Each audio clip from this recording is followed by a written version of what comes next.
Halo, kembali lagi bersama saya Satria dan selamat datang di channel saya.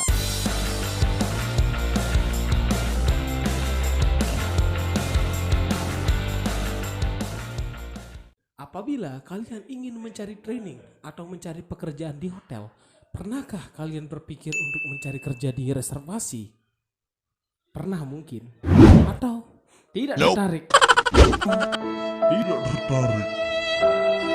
Hari ini saya akan membahas sedikit overview mengenai reservasi departemen. Nah, apa itu reservasi departemen?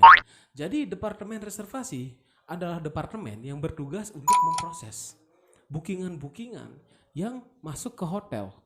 Bookingan yang masuk itu bisa melalui telepon, bisa melalui email, atau bisa juga melalui fax. Tapi emang ada ya yang makasih fax? Kemudian, apa saja sih skill yang kamu perlukan untuk menjadi seorang reservasi yang baik? Tentu saja dong yang baik, jangan yang buruk. Untuk menjadi seorang reservasi yang baik, kamu memerlukan skill yang pertama adalah bahasa Inggris. Tapi kalau kamu bisa bahasa selain bahasa Inggris, tentu saja itu akan menjadi nilai tambah buat kamu. Nah, bahasa Inggris yang saya maksud adalah lisan dan tulisan. Yang pertama, lisan. Kita harus pandai mendengarkan apa yang dikatakan tamu dalam bahasa Inggris. Karena jujur saja ya, ketika saya pertama di reservasi dan harus mendengarkan tamu, saya agak terkejut karena biasanya saya nggak dengerin orang langsung berbahasa Inggris dengan baik, tapi saya lebih cenderung memperhatikan muka orang itu saat ngomong, jadi saya bisa tahu apa yang dia katakan. Tapi ketika harus menghadapi suara orang lewat telepon, saya nggak ngelihat wajahnya. Di situ saya mengambil kesulitan. Tapi lama kelamaan bisa juga sih akhirnya. Nah, berikutnya tulisan.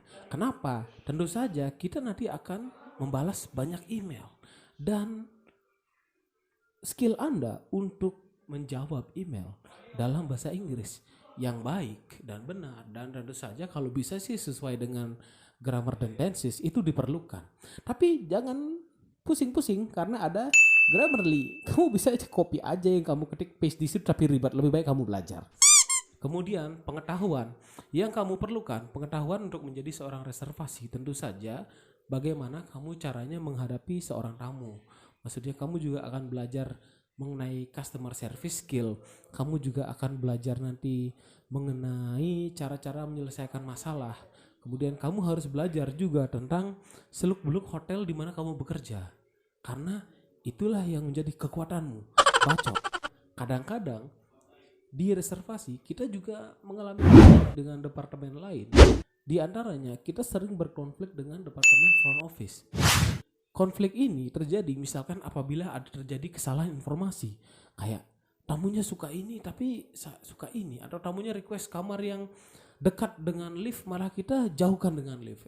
Miss komunikasi seperti itu sering terjadi, terutama bagaimana penulisan komen di reservasi itu. Nah, reservasi juga sering bermasalah dengan housekeeping.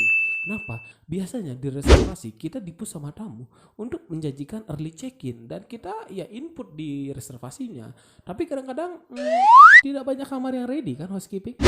Konflik yang lainnya mungkin bisa dengan food and beverage atau restoran. Kadang misalnya kita sudah dikasih tahu tamu tentang food preferences mereka, alergi makanan tertentu, tapi kita tidak teruskan informasi itu ke food and beverage atau restoran, dan ini bisa jadi menjadi konflik. Nah, apa sih suka duka menjadi reservasi? Saya sudah menjadi seorang reservasi di hotel itu dari tahun 2014. Saya tahu di luar sana banyak yang lebih berpengalaman, tapi Anda tidak membuat video, makanya kamu tidak pernah sharing. Bagi saya, senangnya menjadi seorang reservasi adalah ya kita bisa membantu tamu untuk memilih kamar yang sesuai dengan kebutuhannya dia. Saya pernah ada pengalaman kalau tamu itu ngobrol dengan saya di telepon sampai dengan 1 jam hanya untuk booking kamar. Ya emang sih capek, maksudnya, tapi dari itu saya senang. Tamu itu merasa terbantu oleh apa yang saya kerjakan. Dukanya, kalau kamu yang gak suka kerja duduk di kantor di depan komputer, sebaiknya kamu mikir-mikir lagi deh kalau mau jadi reservasi. Karena ya pekerjaan ini membutuhkan kamu yang duduk di depan komputer sampai 8 jam atau lebih. Kamu akan diperlukan untuk mengangkat telepon sambil melihat sistem. Kebutuhan multitaskingmu juga diperlukan di sini. Kemudian kamu harus bisa menghandle komplain sambil membalas email, sambil ini. Belum lagi ada teman-teman yang rese, bos-bos yang kurang menyenangkan, tapi bos saya baik.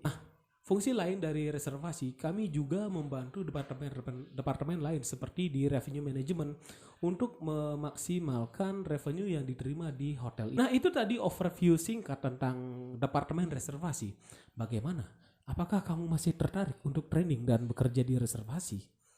Kalau bagus, kamu mungkin bisa menjadi sales, lompat ke sales kamu bisa, atau kamu mau menjadi reservation manager, atau mungkin menjadi director of sales, terserah kamu. Tapi ini salah satu jalannya.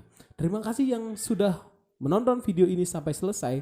Saya Satria, jangan lupa komen, like, subscribe video ini untuk support channel saya. Sampai jumpa di video berikutnya.